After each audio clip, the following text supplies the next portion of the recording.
Okey, dalam video kali ni kita nak belajar macam mana nak set up featured kategori ataupun featured collection lah. Macam mana rupa dia tu? Rupa dia, contoh bila saya tengok balik dekat demo store ni, bila customer scroll bawah-bawah sikit ni, nampak tak dia ada featured collection ni, Heritage Series Candle. So orang boleh tekan view collection lah.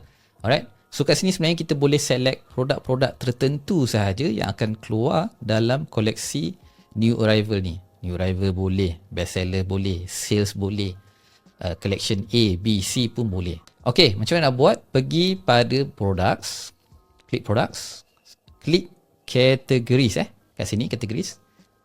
Kat sini dah nampak lah, dia dah ada lah. By default Shopee dah buatkan dah satu featured category yang awak nampak tadi lah, yang nampak dekat homepage ni, and this one is featured category lah.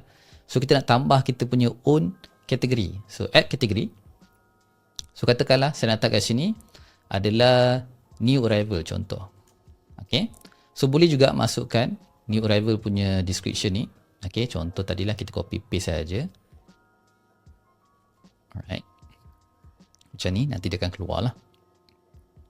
Okay, and then macam mana nak set kan, ataupun macam mana nak display kan produk yang mana. So klik pada category products, and then boleh select lah mana produk-produk ni.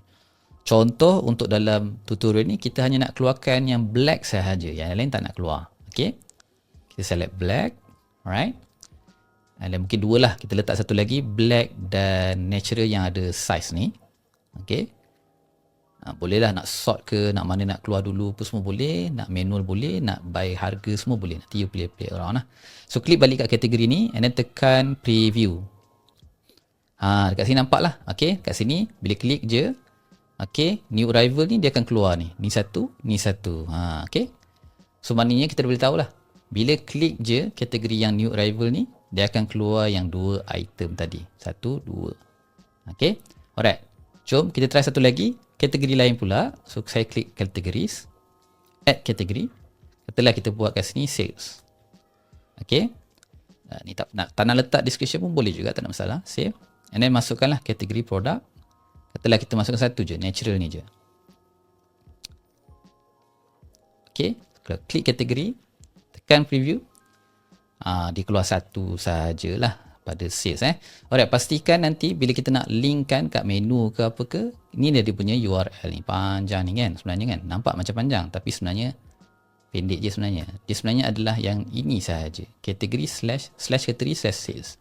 Okay, so contohlah, katakanlah saya nak tambah kat menu header atas ni, saya nak tambah collection new arrival. Okay, so pergi balik kat dashboard, pergi kat online store, pergi kat menu, tapi instead of auto menu kita pergi pada main menu lah.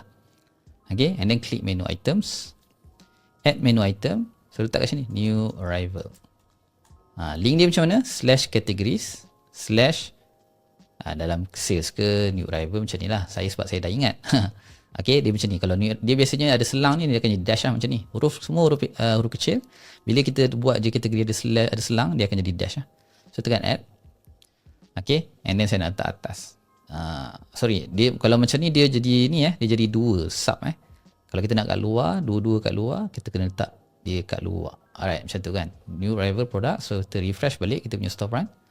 Nampak tak? Dia ada new arrival, kita klik, dia akan keluar yang /new arrival lah. Alright, kalau produk, all product lah. Okay, so saya suggest all product ni kita delete je, sebab kita tak nak lah. Kadang-kadang ada produk-produk lama yang kita tak nakkan semua nampak pun. So kita delete je. Kita hanya nak tunjuk mana yang kita nak tunjuk sahajalah. Alright, okay. So macam tu saja, simple saja you nak buat kategori untuk nak highlight produk-produk tertentu. Kita jumpa dalam video seterusnya.